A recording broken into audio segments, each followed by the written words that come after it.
بسم اللہ الرحمن الرحیم۔ السلام علیکم ورحمۃ اللہ وبرکاتہ۔ آج کی اس ویڈیو میں بات کریں گے خواب میں نبی پاک صلی اللہ علیہ وسلم کو دیکھنا کیسا۔ تو اس کی مختلف صورتیں ہیں۔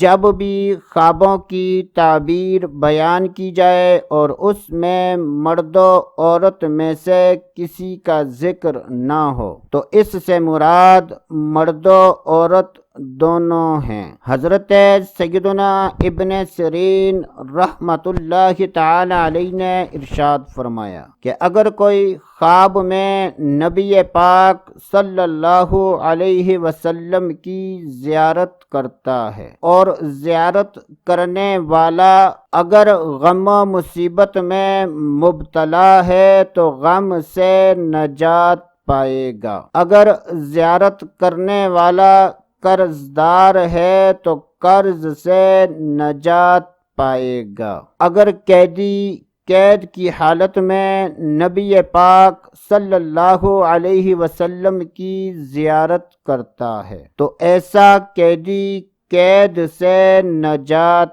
پائے گا۔ اگر کوئی شخص نبی پاک صلی اللہ علیہ وسلم کو مسجد میں دیکھے تو یہ اس بات کی دلیل ہے کہ ایسے آدمی کی نعمتوں میں اضافہ ہوگا۔ اللہ عز و جل سے دعا ہے کہ اللہ عز و جل ہمیں اچھے خواب دیکھنے، برے خوابوں سے بچنے کی توفیق عطا فرمائے۔ تو دوستو آج کے لیے اتنا ہی، اگلی ویڈیو تک اجازت، اللہ حافظ۔